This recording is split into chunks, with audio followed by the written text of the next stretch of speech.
피고인이 이재명 대표잖아요. 제1야당 대표. 2차례 시장 지냈죠. 경기도지사까지 했어요. 유동규 씨나 하니까 이 배짱이게 맞받아 쳤지. 그 사무실 찾아왔던 사람이 이재명 씨 잘 아는 건달이더만요. 제가 돈 내준 호텔을 왜 갔습니까? 칼에 찌른 사람이 피고인으로 나서 있으면서 증인신문한다고 생각해보세요. 소름 끼치지 않나요? 자기 밑에서 일하던 공무원들 나와서 증인신문하는데 눈 똑바로 쳐다보면서. 안녕하세요. 조선일보 법조 전문 기자 양은경입니다. 아마 오늘 판일기가 나갈 때쯤이면은 여러분들이 지금 명절 연휴 즐기고 계실 거예요. 그래서 오늘은 가볍게 편안하게 들으실 수 있는 그런 아이템으로 좀 얘기를 풀어가 보겠습니다. 바로 이재명 대표와 유동규 씨의 법정에서의 맞대결. 이 재판은 지난 1월 26일 날 있었던 재판이에요. 그 이재명 대표 재판 중에서 가장 덩어리가 큰 게 대장동, 백현동, 성남FC 위례 이거 4가지 묶인 거. 이거 중앙지법 형사 33부에 있거든요. 이 재판하고 있는데 지금 이 재판은 이제 초기고 그 유동규 씨가 첫 증인으로 나와서 지금 증인신문을 하고 있는 단계예요. 유동규 씨가 워낙에 중요한 증인이기 때문에 여러 차례에 걸쳐가지고 지금 증인신문을 하는 그런 상황이거든요. 그렇게 해서 검찰 주신문 끝나고 변호인이 이제 반대신문 하는 그런 상황이에요. 이때 이재명 대표가 또 직접 나섰습니다. 이번엔 뭘 물어봤냐? 제가 좀 물어보겠습니다. 업자하고 관련된 사람이 시청에 와서 행패를 부리고 갔다고 제가 최근에 들었습니다. 그러니까는 유동규 씨가 그래요. 찾아온 적은 있어요. 라고 했어요. 지금 계속 이재명 대표 쪽에서 물어보는 게 유동규 씨가 2013년도에 남욱 씨한테 받아갔다고 하는 3억 그거를 지금 계속 물어보는 거거든요. 이게 유동규 씨가 이제 이 재판 앞서서 설명을 했어요. 내가 철거업자한테 술값으로 4천만 원을 빌렸어요. 근데 그거 4천만 원 갚는 대신에 그 성남시 철거 일을 주기로 했어요. 그러면서 그거를 정진상 씨하고도 얘기를 했다는 거예요. 정진상 씨는 이재명 대표하고 가장 가까운 정말 핵심 측근인 거죠. 당시에는 이제 성남시 정책실장이었습니다. 그러니까 이거 4천만 원 돈 갚는 대신에 철거 일 주는 걸로. 근데 정진상 씨가 딴 얘기 했다는 거예요. 그러니까 일을 안 줬다는 거죠. 그러면 업자가 가만히 있겠어요. 돈 안 갖고 철거 일 주기로 했는데 일 안 주니까. 그럼 시끄러워질 거 아니에요. 그러니까 빌린 돈은 4천인데 그거 무마하려고 이제 9천을 갚았다는 거예요. 또 남욱한테 또 3억을 받아가지고 내가 혼자 쓰려고 한 게 아니라 정진상, 김용하고 1억 원씩 나눠 가지려고 했다. 이제 그런 식으로 앞서 이제 얘기를 한 게 있었어요. 유동규 씨가. 근데 이재명 대표가 그거를 이게 말이 되느냐라고 꼬치꼬치 묻는 상황이 이제 앞으로 이제 펼쳐지는 거예요. 철거업자하고 친한 사이냐. 그 4천만 원을 갖다가 철거업자가 당신한테 아무 조건 없이 빌려줬냐. 그러면은 빌려준 돈은 4천인데 왜 1년도 안 돼서 차용증은 3억 원을 썼냐. 그것도 말이 안 된다. 그런 식으로 이제 이게 이 대표가 유동규 씨 말 믿을 수 없다라고 이제 공격을 하는 거예요. 그러니까 유동규 씨가 거기에 대해서 돈 빌린 거 갚으라고 하니까 업자가 분위기가 좀 달라져가지고 시끄러워질까 봐서 차용증을 쓴 거다. 그러면서 이 대표한테 프레임 씌우려고 하시는데 확인을 좀 하시고요. 이러면서 언성을 높였습니다. 그러니까 이 대표가 또 꼬치꼬치 막 따지는 거예요. 철거 용역 주겠다고 하고 4천만 원 당신이 뇌물 받은 거 아니냐. 네가 업자한테 4천만 원 뇌물 받고 그거 지금 업자가 폭로하겠다고 하니까 3억 지금 입막음 하려고 차용증 써준 거 아니냐. 그거 안 갚으니까 그 사람이 찾아온 거 아니냐. 라고 지금 이 대표가 지금 하는 거예요. 그러니까 또 유동규 씨 언성이 높아집니다. 소설 쓰지 마시고요 하면서 막 고성이 이제 시작되는 거예요. 그 사무실 찾아왔던 사람이 이재명 씨 잘 아는 건달이더만요. 건달 얘기가 나온 거예요. 그러니까 재판장이 증인 잠깐만요. 그 얘기할 시간 드릴 테니까 일단 묻는 말에 대답을 하세요. 그러겠죠? 그러니까 이재명 대표의 답이 지금 궁금한 시점이죠. 이재명 잘 아는 건달. 거기에 대해서 뭐라고 답할까? 근데 나는 그 사람 모릅니다. 딱 그러고 넘어갔어요. 그러면서 계속 이제 자기 질문에 답하라고. 왜 이게 이상하지 않냐. 왜 4천만 원 꺼졌는데 3억 차용증을 써줬으며 그게 말이 되는 얘기냐. 그런 식으로 이제 계속 본인 질문에 답하라고 얘기를 하는 거예요. 유동규 씨가 이제 다시 한번 이제 설명을 합니다. 남욱한테 3억을 달라고 한 거 하고 내가 업자한테 9천만 원을 어떻게 보면 뜯긴 거죠. 그거는 다른 얘기다. 이 9천만 원을 준 거는 2012년 9월이고 남욱 씨한테 3억을 달라고 한 거는 2013년 봄이다. 그러니까 두 개가 다른 다른 사건이라는 거예요. 근데 그거를 이 대표가 섞어가지고 이제 프레임으로 자기를 공격한다, 이제 그런 거죠. 그렇게 해서 아까 지금 사무실에 누가 찾아왔다 그랬잖아요. 건달 같은 사람이. 그 얘기도 다시 하는 거예요. 건달이 와가지고 이재명 친구라고 하길래 내가 가짜나서 돌려보냈어요. 그거 정진상 씨도 알아요. 그 얘기를 갖다가 지금 갖고 와서 하는 게 진짜 한심합니다. 대표식이나 되는 분이 그거를 짜집게 해서 그러시면 안 됩니다. 이런 식으로 이제 말싸움하다가 이 부분에 공방은 이제 끝났습니다. 자, 이거 사실 지금 재판하고 있는 내용하고 상관이 없는 얘기예요. 이 나무가대 3억 땡겼다라는 부분이. 왜냐면은 지금 재판하는 거는 대장동, 백현동, 위례잖아요. 특히 대장동하고 위례 초기 개발 사업 그 부분 얘기를 하고 있거든요. 그러니까 재판장도 이게 뭔 상관이 있어요. 그런 얘기를 몇 번 했었어요. 물론 이제 유동규 씨 3억이 완전 법적으로 면피가 됐냐, 그게 아니에요. 그런데 지금 제가 그 설명드린 맥락에 따르면은 이거 유동규 씨가 혼자 착복한 돈이 아니라 정진상, 김용 셋이 나눠 가지려고 했다는 거잖아요. 근데 이게 남욱 씨도 재판에서 그런 증언을 했어요. 뭐라 그랬냐면은 3억 받아가면서 유동규 씨가 그 용처에 대해서 높은 분 드릴 돈이라고 했다, 그렇게 얘기를 했다는 거예요. 이 높은 분이 누구냐라고 물어보니까 아마 정진상, 김용일 것이다, 나는 그렇게 알고 있다, 그렇게까지 증언을 했던 문제예요. 이게 어떻게 보면은 이 대표 입장에서는 굉장히 불리한 사실인 거죠. 지금 계속 지금 이재명 대표 쪽에서 이 얘기를 지금 꺼내는 의도는 유동규 씨를 뇌물받은 공직자, 부패 공직자로 모는 거예요. 그래서 증언의 신빙성을 깰려는 거죠. 왜 사실 대장동 사건 초기에 민주당에서도 유동규 씨의 부패 행위다, 유동규는 부패 공직자다, 그런 얘기 많이 하지 않았습니까? 남욱 3억 이 얘기도 이제 그런 맥락에서 계속 꺼내는 거예요. 공소사실하고 직접 관련이 없는데도. 이렇게 유동규 씨 쪽에서 고성이 나왔습니다. 언성이 높아지고 유동규 씨를 자극하는 전략을 이재명 대표 변호인들이 많이 씁니다. 왜 자극을 하냐면은 사람이 흥분하다 보면은 말이 꼬이잖아요. 그리고 앞에 한 말하고 사실관계나 이렇게 달라질 수 있어요. 그러면 그런 걸 갖다가 나중에 변론에서 앞에 재판하고 뒤에 재판하고 말이 다르죠?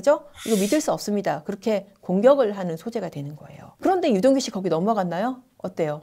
안 넘어갔죠. 물론 이제 흥분하긴 했지만은 짜깁기 하지 말라고 하면서 바로 건달 이런 소재로 맞받아쳤잖아요. 근데 건달 부분에 대해서 이재명 대표 나 그 사람 모른다고만 했잖아요. 근데 이재명 대표 스타일 같으면은 정말 모르는 사람이고 내가 이 부분에 대해서 꼬치꼬치 따지고 싶었으면은 건달이 왜 어떻게 나하고 아는 사람이라고 하느냐, 어떻게 생긴 사람이냐, 이름이 뭐라고 하느냐, 그렇게 꼬치꼬치 물었을 것 같은데 그냥 모르는 사람이다 그러고 넘어갔어요. 이 부분은 조금 재미있는 포인트라는 생각이 들었으니까 이재명 대표는 어떻게 보면은 되로 주고 말로 받은 뭐 그런 상황이 아닐까, 그렇게 해석이 됩니다. 물론 이제 사실 조폭 연루설 뭐 이거 좀 떠올리시는 분들도 있을 거예요. 근데 그거하고는 전혀 다른 사안입니다. 이 조폭 연루설의 대표적인 장면이 왜 지난 대선 때 뭐 이재명 대표 이게 시장 시절에 시장실에서 뭐 누군가가 조폭이 이게 발 올려놓고 사진 찍었다, 그거는 허위사실로 판명이 나서 이제 법원에서 벌금형까지 받았고 그 사실과는 전혀 무관하지만은 건달이라는 소재를 꺼내서 이재명 대표가 더 이상 추궁을 할 수 없게 돼버린 지금 그런 상황이 된 거예요. 또 하나의 재밌는 장면이 있어서 이제 설명을 드릴게요. 이번 재판은 1월 30일 재판이었어요. 마찬가지로 대장동, 백현동, 위례, 성남FC 잔뜩 붙은 그 재판이었고 지난번에 이어서 유동규 씨 반대 신문이 진행이 됩니다. 이번에도 또 남욱 3억 가지고 이제 이 대표가 다시 직접 신문에 나섭니다. 이번에 뭐라 그러냐면은 간부회의 때 내가 업자들하고 어울려 다니면 언젠가 반드시 걸린다고 했죠.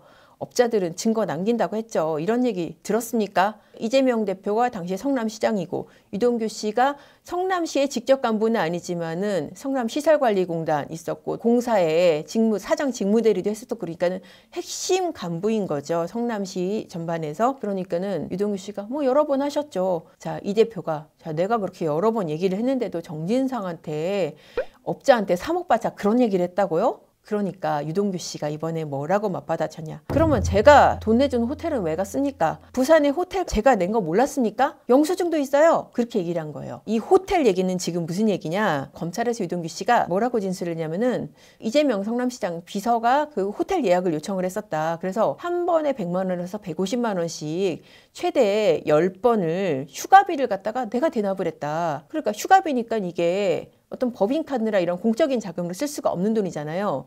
그러면은 원칙적으로는 시장이 개인적으로 돈을 주고 가야 되는데 그 돈을 내가 냈다. 그게 또 한두 번이 아니었다. 그 얘기를 지금 여기서 꺼낸 겁니다. 굉장히 당황스러웠겠죠, 이 대표도. 그러니까 이 얘기가 나오니까 또 재판장이 일단 3억을 좀 대답을 해보래요. 진짜 3억 요구할 때 이게 당신 혼자만의 생각이 아니라 정진상 씨하고 얘기하고 한 거냐 라고 하니까 그 유동규 씨가 당연하죠 라고 얘기를 합니다. 이 대표가 또 내가 분명히 대장동 같은 거는 수사받으니까 절차 어긋나거나 문제 소지 있으면 안 된다고 했어요. 기억하죠? 그러니까 이 대표가 계속 강조하는 게 내가 평소에 처신 똑바로 하라고 그러지 않았냐. 공직자는 부팽이 걸리면 큰일 난다.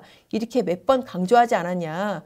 그런데 또 너네가 이거를 3억을 업자한테 요구를 했다고? 말이 안 돼. 이거 네가 거짓말하는 거야. 이제 그렇게 지금 얘기를 하고 싶은 거예요. 그러니까 유동규 씨는 증인은 이제 질문을 받고 대답하는 입장인데 내가 물어보겠습니다. 그러면서 막 반격을 하려고 그런 거예요. 또 언성이 높아져. 시장님은 수법을 잘 아는 만큼 피해가는 법도 잘 아시는 것 같아요. 항상 정진상 씨를 내세우고 뒤에 숨으니까 자기한테는 수사가 안 올 걸로 생각해요. 그렇게 이 반격을 합니다. 자, 이 공방의 의미를 제가 이제 해설을 해드릴게요. 이재명 대표가 내가 얼마나 도덕성을 강조했는데 그러니까는 지금 호텔비 이거로 이제 맞받아친 그런 상황인 거예요. 근데 호텔비에 대해서는 이재명 대표 지금 더 얘기 안 했어요. 그냥 넘어갔어요. 곤란한 부분이라는 거죠. 그리고 정진상 뒤에 숨는다. 이게 굉장히 중요한 거예요. 그 부분이 이 사건의 공소사실에서 본질적인 내용이에요. 왜냐하면은 이 대표 그 구속영장이나 공소장에 보면은 이런 표현들이 되게 자주 나와요. 유동규가 정진상을 통해 이재명에게 보고했다. 예를 들어서 위례신 신도시 사업 같은 경우에도 정진상한테 남욱을 사업자로 내정하면은 이재명 시장 선거자금 지원받을 수 있다 보고를 했고 정진상이 이걸 승인했다. 시공사 선정하는 과정 같은 경우에도 유동규 씨가 남욱으로부터 이게 어떤 건설사가 컨소시엄 참여하고 그 대가로 시공권 받는 거를 갖다가 보고를 받고 이거를 또 유동규 씨가 정진상한테 보고를 해가지고 정진상 씨가 시공사 내정을 승인을 하는 이재명 당시 성남시장이 직접 나서는 대신에 상당수의 일들을 갖다가 지금 정진상 씨를 통해서 보고를 받고 승인을 하고 많이